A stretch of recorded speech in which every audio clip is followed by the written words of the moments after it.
大边偏分刘海37、46、28的这样的一个刘海的形式。那这个时候呢，我们首先呢还是分区。偏分刘海的话呢，我们就根据客人的长久分界线的状态去做偏分。客人呢是这个37分的，我们就按照37的方式去做区分；客人呢是46分的，我们就按照46分的方式去做区分就可以了。好，这个时候我们根据长久分界线也是一样，分三角的区块，从顶点或者顶点前面的位置去区分，看额头的发量，分出一个斜向的一条线，这是大三角。那这个时候我们分的时候呢，因为在头模上面我们要体现刘海的一个区块，所以我们分的稍微宽一点。在真人上面的话呢，一般呢分的宽度的话，应该是在3指到4指就可以了。好，这是偏分刘海。分完之后呢，它应该是一个斜向的一个三角形。这边是大边，这一边呢是小边，是一个斜向的一个三角的一个状态。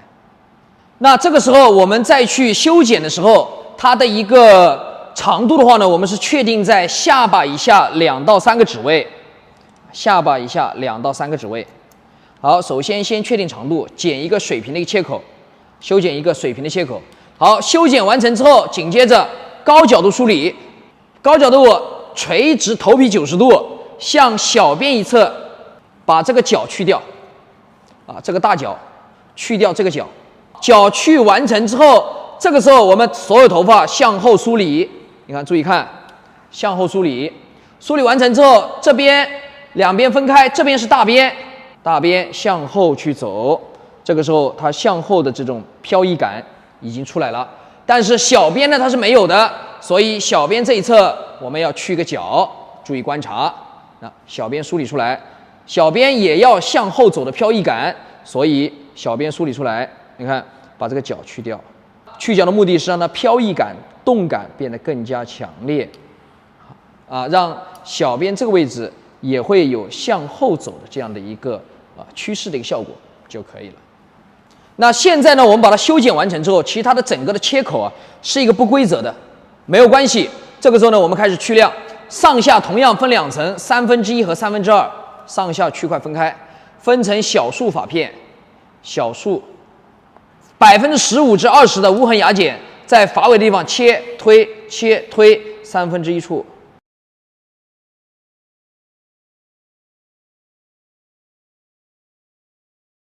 发尾切推1/3处 ，OK， 好，梳下来，观察量感的一个变化，如果厚的再进行调整，去完量之后要观察一下哪边厚哪边薄，要学会观察，学会去看。接着上下分开来，同样3束，厚的分3束，薄的分2束就够了。发尾切推1/3。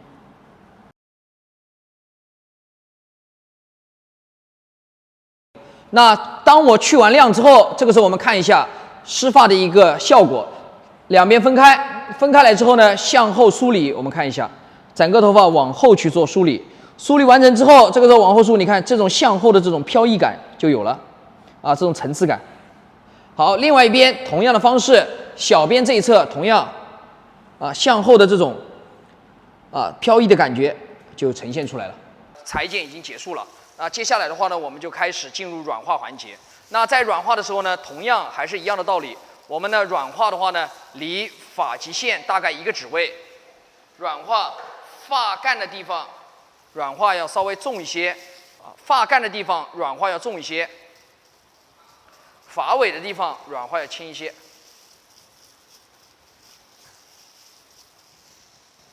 好，用梳子梳理通顺。发尾的药水少，发干的药水要多一些。这个时候我们可以观察到发干药水要多，发尾药水要少。来，现在我们开始测试软化程度。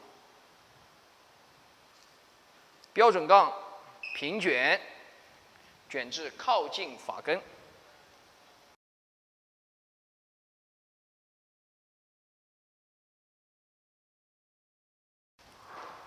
那卷完之后，我们等待10到15分钟之后，观察卷度的一个状态，来决定我的软化是否到位，刘海的软化80%就可以了。现在的话呢，我们的软化呢就已经时间差不多了，我们拆一根杠子来看一下它软化的一个情况。像刘海的话呢，有这样的一个卷度呢就可以了，我们就可以准备冲水了。刘海软化80%即可。现在的话呢，我们就开始进入卷杠环节。卷杠的话呢，我们把角度拉高，拉到垂直地面，用法指将它包住，垂直地面，通过缠绕向内的形式去做卷杠。26号杠距，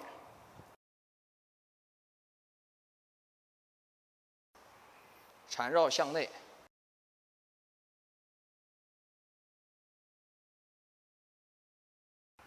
另一侧同样高角度提升，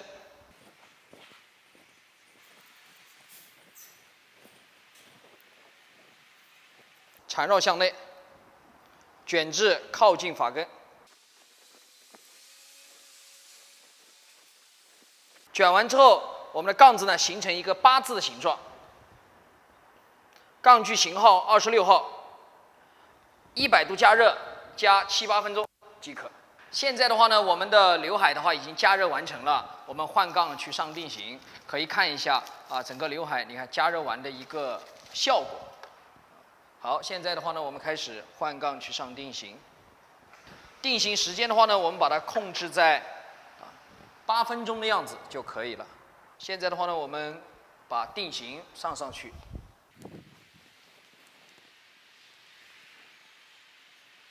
等待8分钟时间。在上定型的时候呢，还是一样，接口的地方不能碰到定型，接口的位置。现在的话呢，我们已经将头发冲完水了，这是我们湿发的一个效果，它呈现的是一个 S 型的效果。好，现在的话呢，我们将头发吹干。首先呢，先将它吹到半干，发根也是往后吹，对，把发根这里呢吹松一点起来。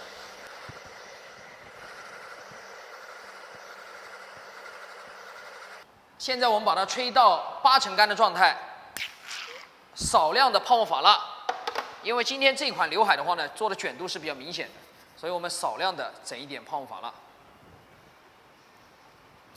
不要做太多，少量的，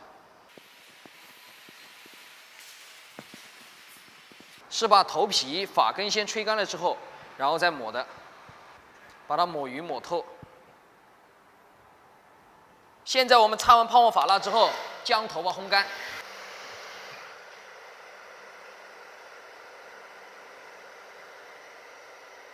现在呢，我们已经将它完全烘干了。烘干了的话呢，我们就把它疏散过来，疏散开，看一下干了之后的一个效果。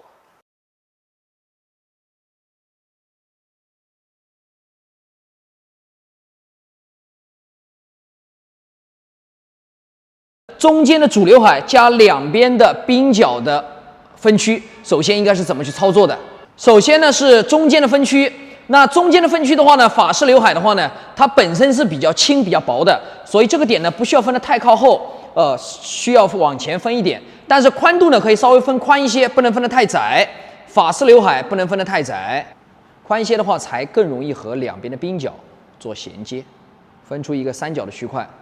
那么法式刘海的话呢，有好几种，有中分的加鬓角的法式刘海，也有偏分的加鬓角的法式刘海，也有我们的这一个空气刘海加鬓角的法式刘海，它都叫法式刘海。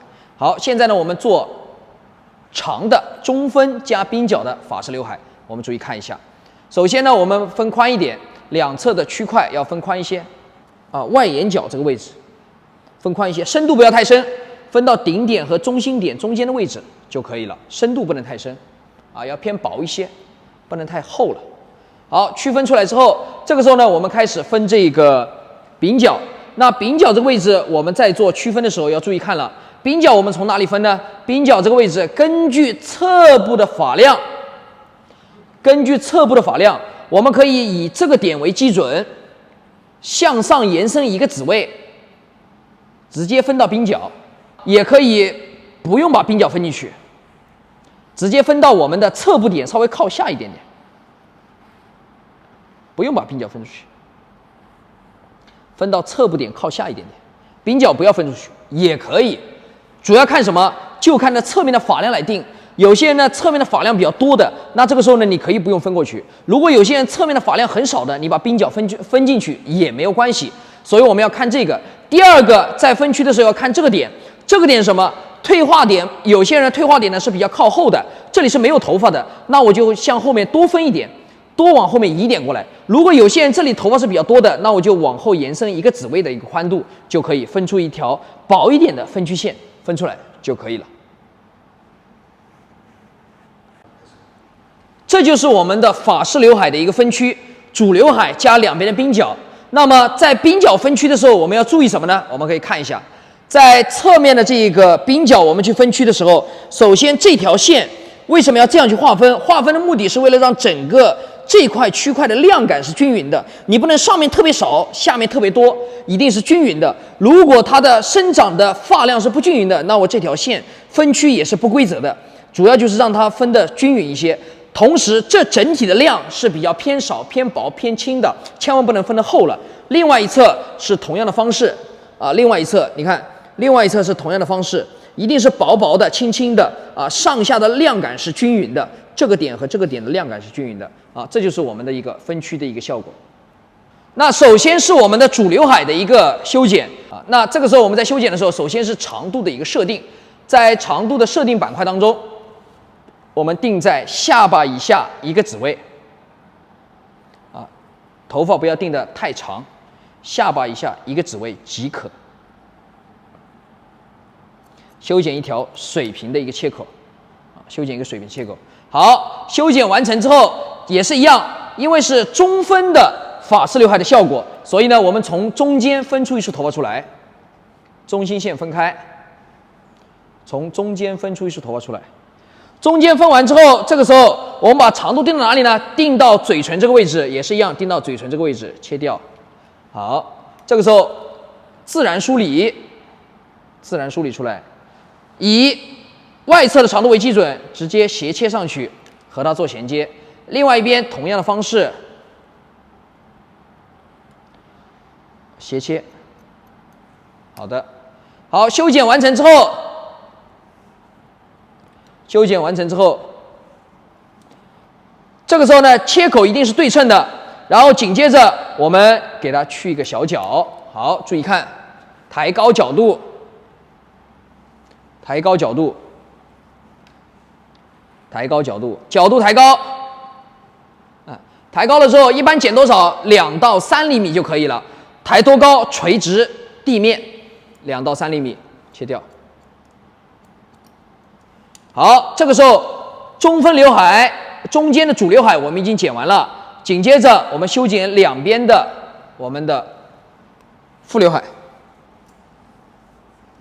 好，注意观察，那两侧的这一个副刘海的这个效果的话呢，两侧的这个副刘海首先是长度设定，长度定到哪里呢？长度我们设定在下巴以下3个指位，大概是在这个位置，下巴以下3个指位。好，切掉。另外一边同样的形式，切掉。好，剪切完成之后，这个时候呢，我们要去角，把它的角去掉啊，稍微长一点点、短一点点，其实问题都不是很大的啊，并不是很大。好，这个时候怎么去角？原位提拉，原位不向前也不向后，原位提拉，高角度多高？大于90度，以底线的长度为基准，底线在这个位置，你看，把它切掉。底线的长度为基准，啊，高角度，底线的长度为基准。好，剪完之后，你看往后梳一个 C 型的效果，你看，保证这个剪完之后啊，这个位置它是比较的轻、比较薄的、比较柔的，啊，不能是钝的。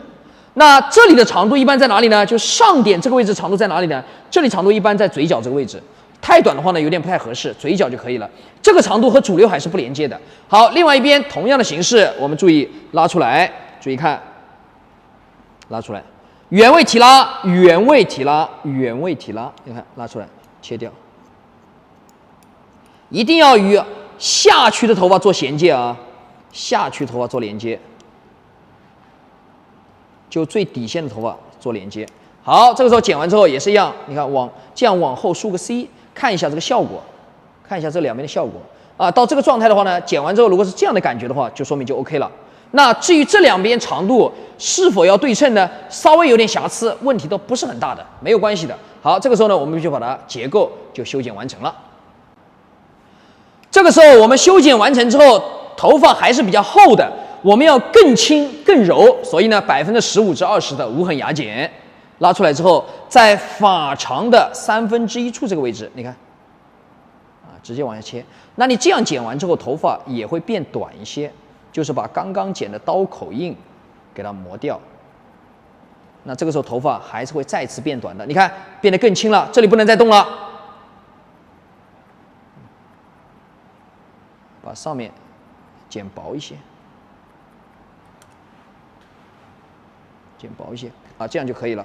看看上面有没有厚的，有厚的就调整一下。好，另外一边同样的方式，我们注意再看。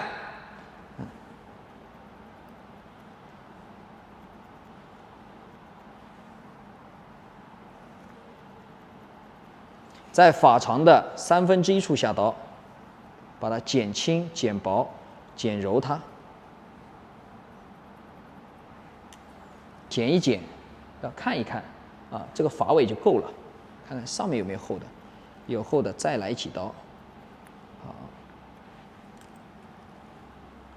那到现在这一步的时候呢，我们就观察到这个副刘海两侧的外侧刘海的位置，鬓角的刘海，我们就已经把这个厚薄度就处理好了。那紧接着我们再看，到了我们的主刘海这个位置，这个位置的去量和刚刚是一样的，1/3和2/3，把它区分开来。上面1/3，下面2/3，区分出来。好，分出来之后，同样的方式分小束头发。你看发尾推1/3。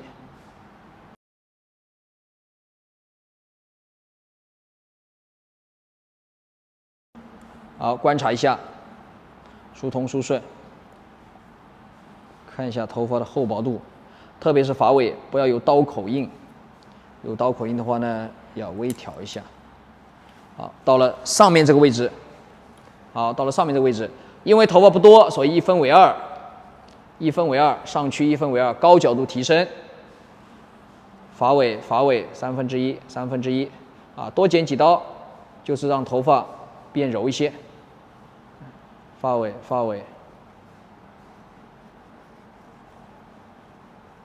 啊，多种手法演绎都可以，没有关系。好，量感差不多了。好，这个时候我们来看一下，去完量之后，整个头发湿发的一个效果。好，我们来观察一下。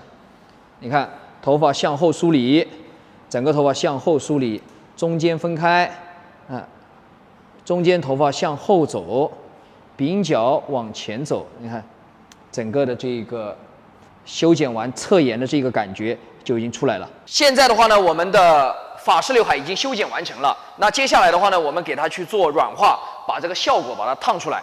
那这个法式刘海呢，首先是我们的主刘海，在软化的时候呢，我们软化的范围是离发际线1个指位，发干软化要重一些，发尾的软化也要稍微轻一些。好，我们在涂放药水的时候，同样发干重，发尾轻。在软化的时候呢，我们是先去涂抹发干这一块，离发际线1厘米，发尾的软化呢要稍微偏轻一些。那这个时候呢，我们再去释放药水的时候呢，要注意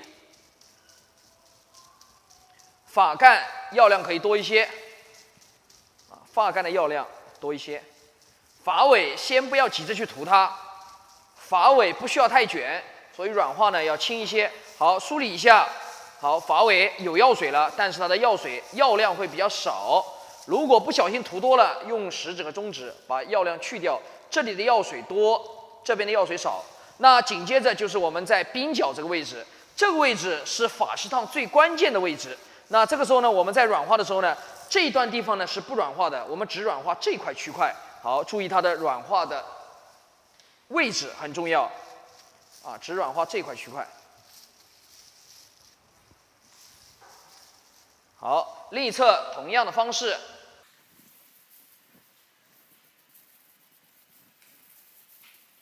那涂完软化之后呢，接下来我们开始卷杠测试软化程度。在卷杠测试的时候呢，我们呢刘海的软化都是80%就可以了。我们用卷杠去测试它，同样标准杠、薄发纸卷至靠近发根。一般正常我们是卷3根杠距。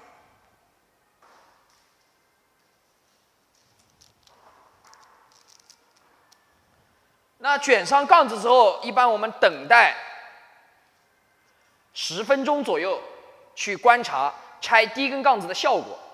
如果第一根杠子效果不行的，那么我们再等待时间来拆第2根杠子，一直达到我们想要的软化程度就可以了。一般刘海软化呢80%即可，不需要软化太高。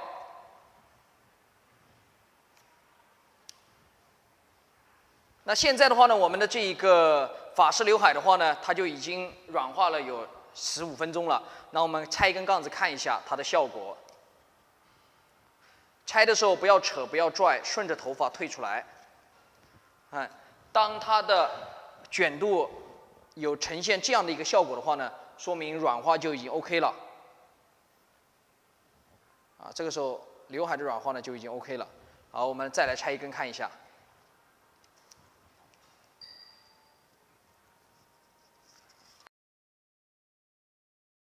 呈现的是这样的感觉，说明呢刘海的软化就已经 OK 了，就可以了。好，现在的话我们去冲水。那我们的法式刘海的话呢，已经把它去软化完了。现在的话呢，我们要开始去卷杠。那首先呢，我们把主刘海和两边的这个鬓角的刘海把它分出去，先不管它。那首先呢，我们的主刘海卷杠的话呢，高角度提升，垂直。我们的主刘海高角度提升，垂直。地面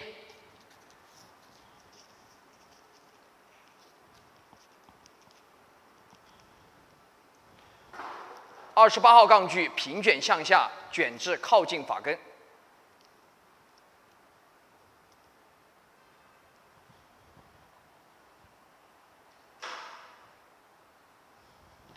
卷的时候呢，要保证两头的受力要均匀，不能一头紧一头松。好，用保温棉固定。防止压杠，再来一个保温层，用夹子去固定它，这样的话呢，固定的会更加好一些。好，这个时候呢，我们在加热的时候要特别注意了，这里呢很容易会掉下来，所以在这里呢，我们要塞一个保温层去把它固定一下，让在加热的时候呢，杠距始终保持在原来的状态，这样就可以了。千万不能让这个杠子掉下来。那两边的鬓角的话呢，待会儿我们用电棒的形式去操作它的卷度。现在的话呢，我们先给刘海去加热，100度加热7、8分钟，加干为止就可以了。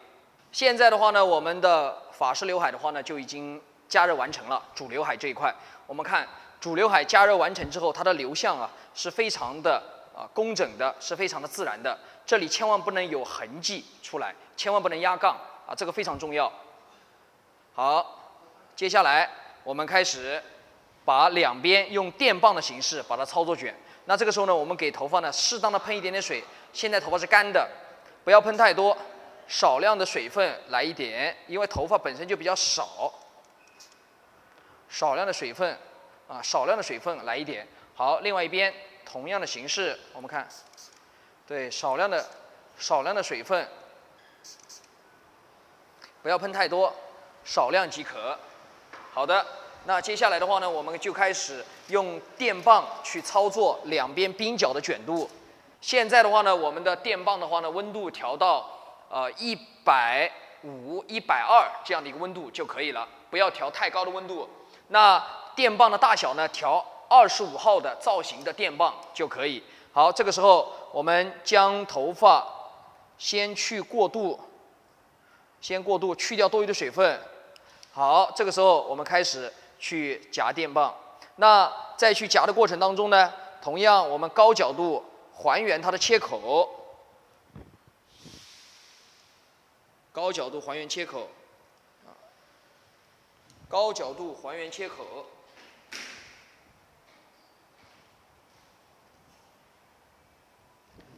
高角度还原切口，从发干卷进去，慢慢的把发尾推顺了。好，在夹电棒的时候注意了，这个位置一定要顶紧了，要保证要有张力。好，夹完之后，这不是最重要的，最重要的是下面这个位置是最关键的，因为我要的是这个位置的卷度，所以呢，角度拉低，放低角度，夹进去，发尾甩到前面去，饱满向后的形态，用拇指把垫片顶紧，把这个位置顶紧了，停留4秒钟。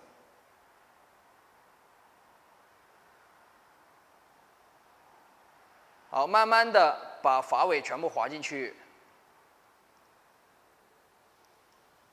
夹完之后，我们要保证什么？保证这个发尾它是有点往里勾，这个发尾有一点点往前的这样的一个状态，说明呢我们的就操作完成了。不能往后走，往前或者往里面都可以。好，另外一边同样的形式，我们注意看，另一侧。首先高角度提升，划掉多余的水分，不能呲啦呲啦的声音不能有，冒烟是很正常的。高角度提升，放上去，对，过板去掉多余的水分。好，这个时候往里卷，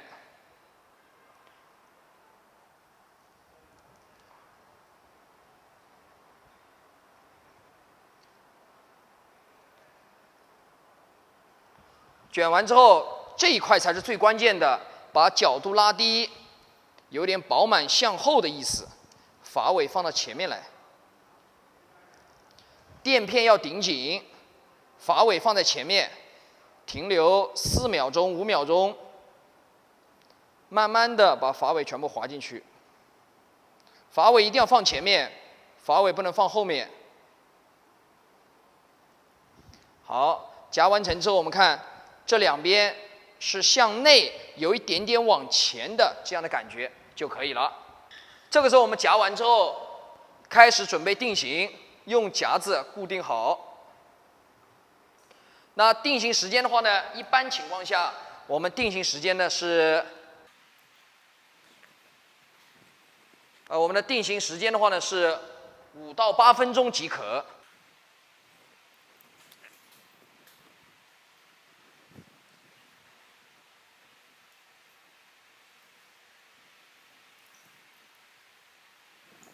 好，接下来呢，我们开始去定型。定型时间的话呢，不需要过于太长。我们定型的话呢，大概定型个5到8分钟就可以了。定型5到8分钟即可。好，现在的话我们就等待它的时间。那我们的这一个法式刘海的话呢，就已经把它去定型完了。这个时候呢，我们可以看一下整个头发呢定型完，在湿发的一个卷度的效果。发尾的勾度，主刘海的勾度，这个卷度是非常 nice 的。现在的话呢，我们把它吹干，看干发的一个效果。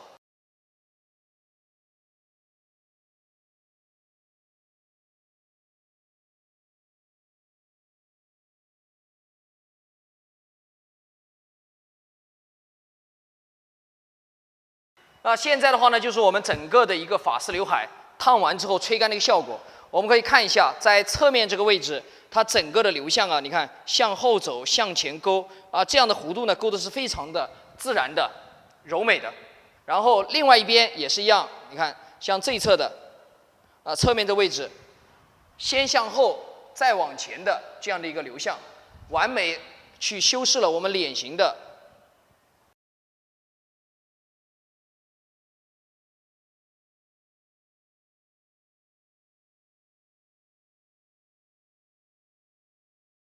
首先是我们的分区，一般正常分区的话是从顶点我们分到2个前侧点，这就是我们整个刘海的分区。因为它属于长刘海的一种，所以这个时候呢，我们在分区的时候呢，宽度的影响其实不大的。那最大的呢是深度的影响，就是这2个点究竟是不是从这个点往两边分，还是往前一点往两边分，它会影响什么？它会影响整个刘海的发量。如果客人的额头的发量特别多的情况之下，那么这个点我就往前移；如果发量比较少的情况之下，这个点可以往后移。那最多的就是从顶点分，不可能移到顶点后面去。好，这个时候呢，我们再分出一个三角形的区块。因为今天我们单独做的是刘海，所以分区的时候呢，稍微分宽一些。这样的话呢，刘海的区块变大了之后呢，烫完之后它的一个效果会更加明显。分出一个三角形的发区。那这个发区的话呢，可以根据客人具体的需求，这个点可以往前移，那整个刘海的量就会变薄。两边的宽度呢，影响其实不大的，因为我们做的是一个长刘海、八字刘海的效果。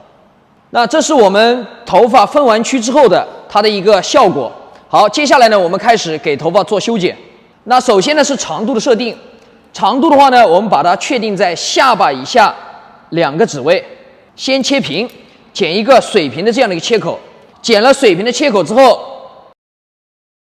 剪完水平的切口之后，从中心线分开，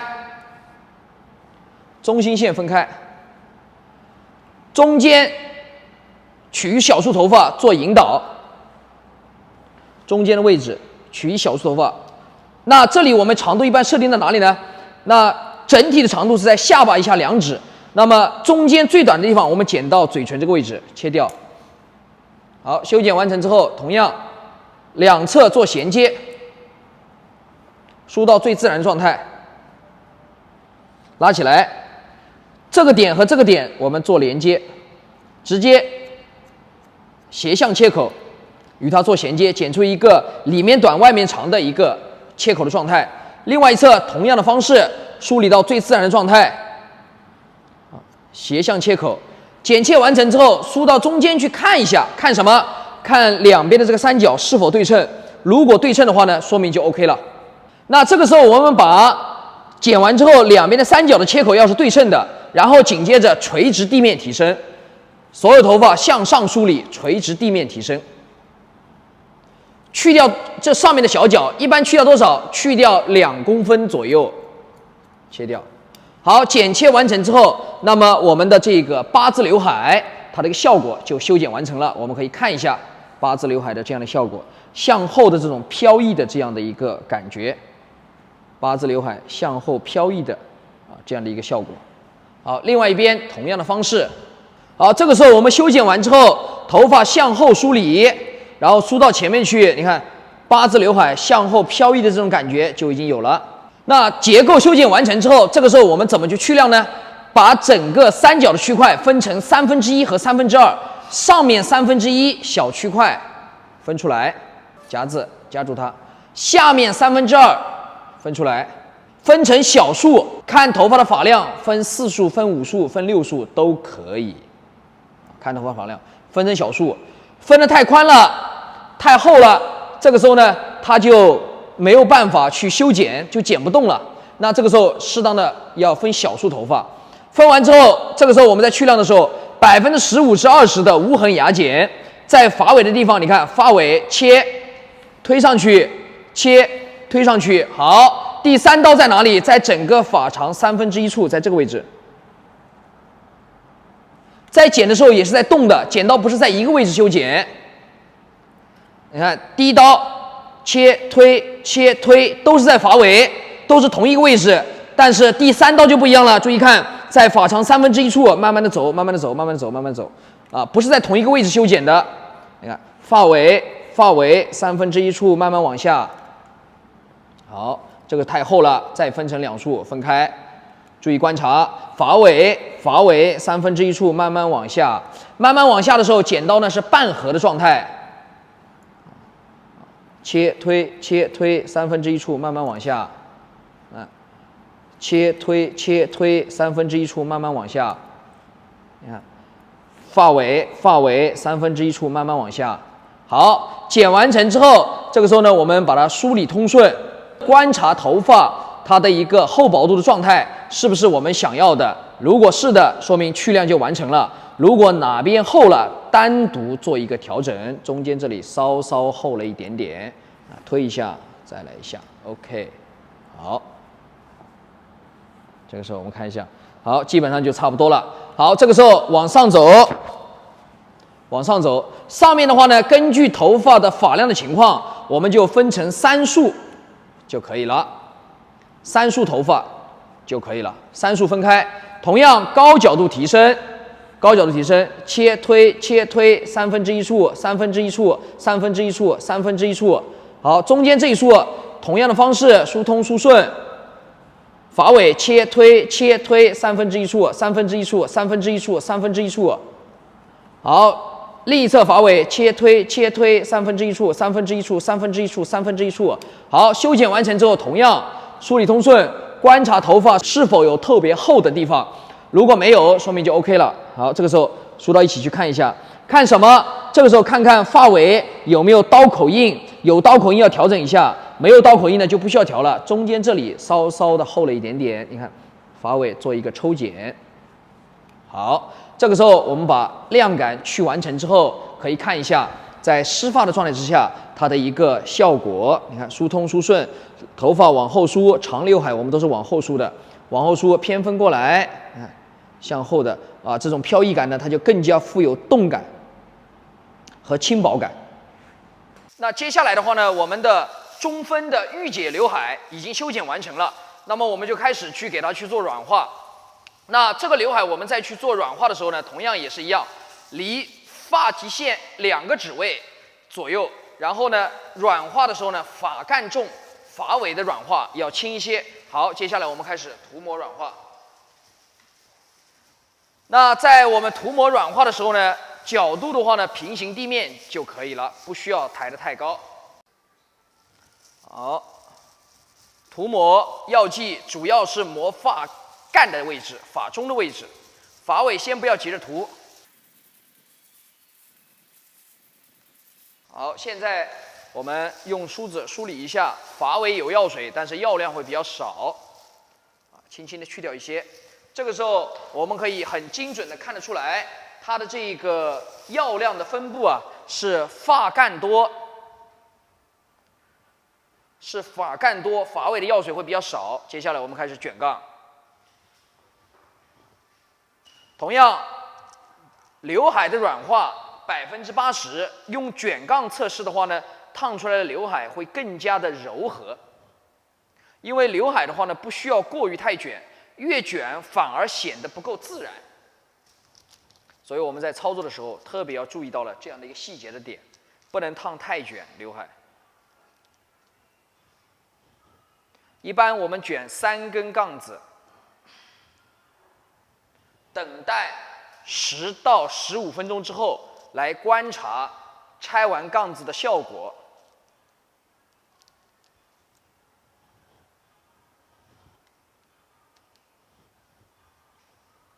现在的话呢，我们的中分的御姐刘海呢就已经软化了有15分钟了。那这个时候呢，我们看它软化的一个效果。拆一根杠子，我们来看一下。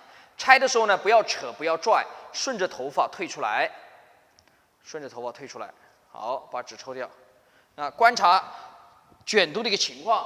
那像刘海的话呢，有这样的一个卷度的状态呢，基本上就差不多了。你看这个卷度就差不多了。好，我们再拆一根看一下。这个卷能看得出来吗？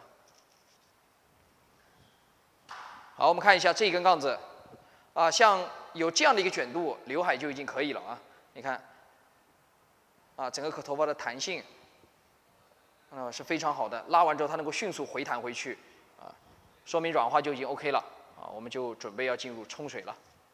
我们的中分御姐刘海呢，已经软化完成了。接下来呢，我们开始进入卷杠环节。那在卷杠的时候呢，我们是平行地面，发片提拉角度平行地面，1根杠距即可。我们用到26号的杠距，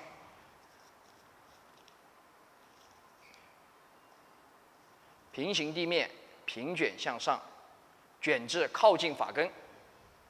好，用皮筋固定。保温层，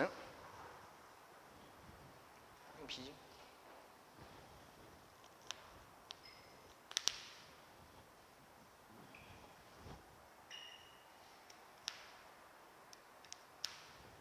好，那接下来的话呢，我们就100度加热，加干为止。现在的话呢，我们的中分的御姐刘海加热就已经完成了。那我们就开始给它定型，定型时间的话呢，大概是在7、8分钟就可以了。在定型的时候呢，我们要特别注意，在接口的位置，这个位置是不能碰到定型剂的。好，我们在上定型的时候特别注意一下，这个位置不要碰到定型。好，我们等待它的时间。接下来的话呢，我们的中分御姐刘海呢已经冲完水定型完了，看一下这是它湿发的效果。现在呢，我们将头发吹干，看它吹干之后的干发效果。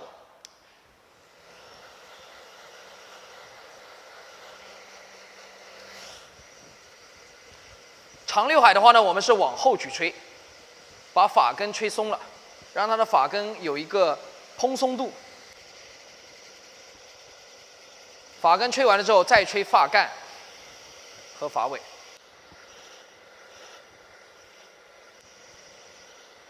好，现在的话呢，我们就已经把它去吹干了。我们来看一下干发时的一个效果。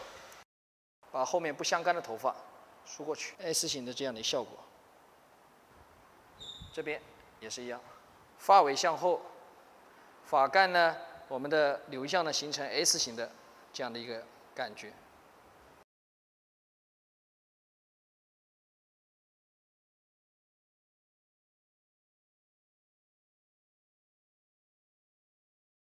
那么空气刘海首先是分区，既然叫空气，就是要薄啊，要薄一些。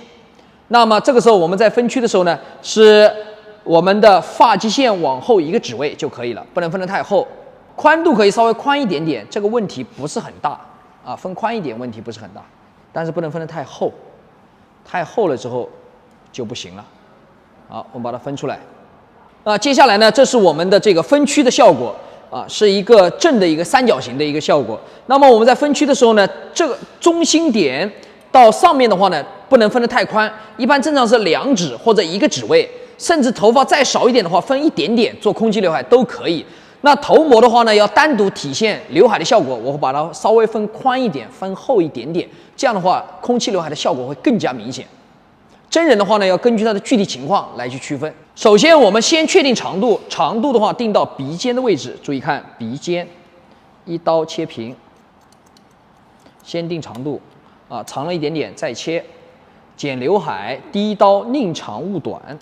好，确定好了之后，这个时候从中心线分开，中间区分过来，我们以中间取一束头发做引导，一小束头发做引导，长度定到哪里？定到鼻梁最凹处，你看鼻梁最凹处切掉。好，切完成之后，两侧做衔接，注意观察。另外头发先不管它，这边分出来，你看找到引导线，这里2个点做衔接，切掉多余的头发，剪切掉。好，另外一侧同样的方式梳理出来，2个点切掉。剪完之后拉到中间去看一下，它一定是一个很正的三角形。很尖的一个切口，如果感觉切口不够尖，那么就把中间再点一下，把这个切口剪尖一点，千万不能剪成圆弧的，一定要剪尖的，这样才会最大限度的打造小脸的效果。好，这个时候剪完之后，这时候我们要高角度提升，多高？垂直地面，注意观察，高角度提升。好，提起来之后，去掉多少头发呢？去掉我们的1到2厘米的长度，把上面这个角去掉。好，接下来我们看一下湿发的一个效果。去完角之后，左右梳理，看一下整个头发在湿发的状态之下，主刘海的一个效果，由短到长的一个过渡的一个效果，由短到长的一个过渡的效果，对，由短到长一个过渡的一个效果，我们要观察一下。好，停。这就是空气刘海的主刘海剪完之后的效果，由短到长的一个延伸的效果，最大限度收窄脸型，打造小脸。那接下来我们开始去做副刘海，副刘海两边不能空出来，空出来就不好看了。副刘海我们分区的时候，从刘海上点的位置向两边做区分，分到哪里呢？分完之后，这里不能有空的露出来就可以了，没有固定说分到哪里。一般情况下是前侧点稍微靠下一点点，靠近到侧部点，没到侧部点。分离出来。分下来看一下，从正面看能不能看到侧面这种空的，如果没有，说明就 OK 了，就没问题了。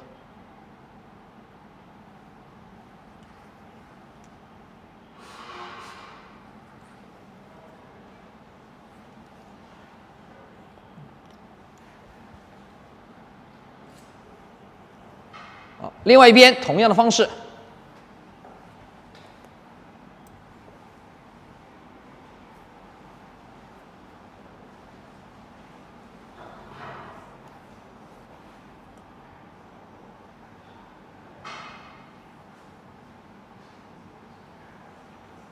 区分出来，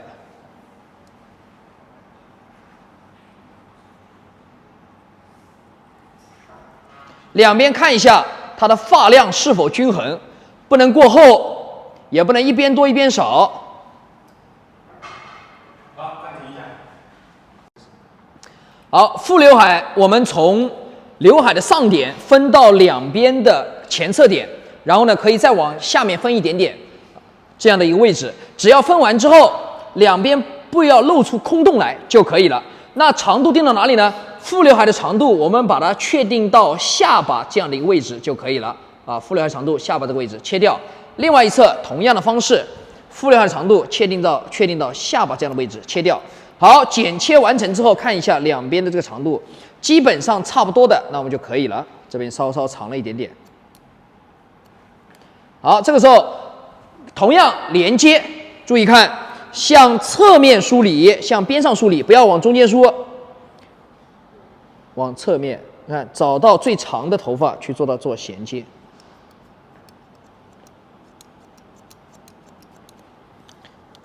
一刀不行，再来一刀。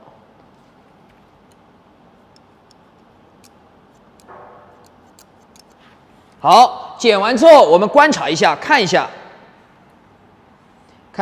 看这个效果连接的透彻度够不够？好，另外一边同样的方式也是一样，向一侧去做连接，梳理出来，向一侧做连接。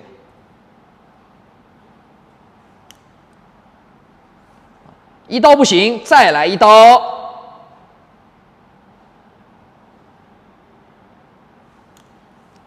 看一下，观察一下，看看连接的够不够。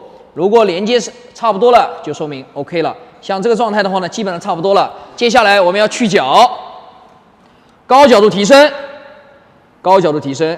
现在是里面的长，外面的短，所以呢，我们要去掉这个角，你看把这个角去掉，让它变得更加轻一些。短刘海先去角，再去亮。另外一边同样的方式，高角度梳理，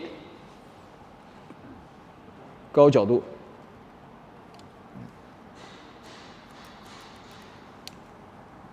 好，这时候看一下 ，OK， 停。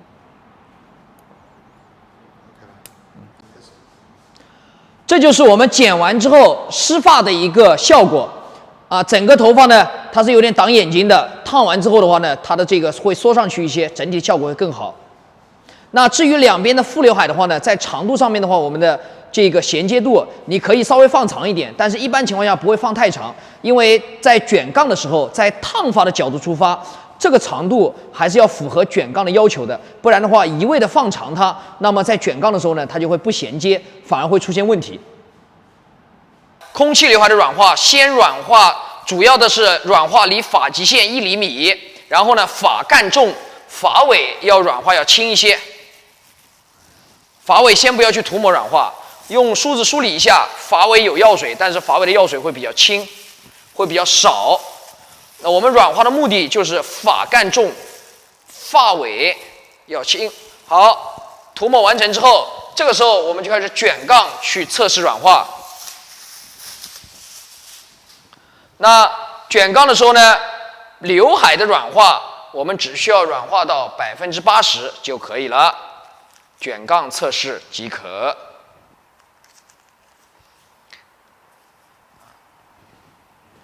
平卷靠近至发根，一般卷2到3根杠距，等多长时间呢？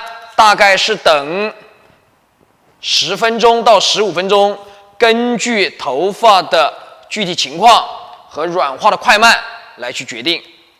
这个时候呢，我们的刘海软化是80%，卷杠测试停留15分钟左右，10分钟左右，拆一根杠子观察一下它软化的一个程度。空气刘海的卷杠，我们高角度提升，垂直地面，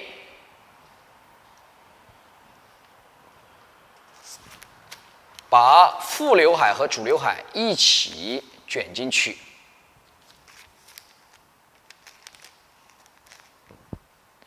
26号的杠距，高角度提升，平卷向下，卷至靠近发根，用皮筋把它固定住。固定完了之后还不够，保温层再次固定。建议用夹子去固定保温层，这样呢不容易滑掉，不容易掉杠。那在加热的时候，这里的杠子千万不能掉下来，所以呢，我们在发根的位置再筛一个保温层，把它固定住，把它悬空在这个位置啊，悬空的，不要垮下来。那在插电加热的时候也是一样，保证这个杠子是悬空的，不能掉下来。温度100度，加热5到8分钟就可以了。我们的空气刘海呢，到现在为止就已经加热完成了。这个时候我们把它拆掉，看一下加热完之后头发的一个状态。刘海的加热很关键，杠子千万不能歪掉。好，加热完成之后，我们把卷度还原一下。这个时候我们看到它整个头发的卷度衔接是很自然的，过渡的一个衔接是很自然的。从侧面看一下，它是没有痕迹的，是很自然的一个过渡。这个时候我们用夹子固定它，准备开始定型。定型的话呢，我们的定型时间在3分钟到5分钟就可以了。那在定型的时候呢，注意了，靠发根的地方不要碰到定型剂就可以了。好，定型剂上透，定型3分钟到5分钟即可。这个时候我们的空气刘海定型已经有3分钟了，我们把夹子拆掉，看一下定型完之后的我们的这个刘海的一个效果。它的这个定型完了之后呢，我们观察整个刘海呢，它有一个 C 型的这样的一个效果呢，说明这个时间定型的这个时间就可以了，不需要再等了。再等的话呢，反而会过于太卷，反而呢不够自然啊。这是定型这样的弧度是非常的 nice 的。好，接下来呢，我们去冲水，冲完水之后看湿发的效果。现在呢，这就是我们的空气刘海冲完水之后湿发的一个效果。接下来我们将它吹干，看一下它吹干之后的干发的效果，展示给大家。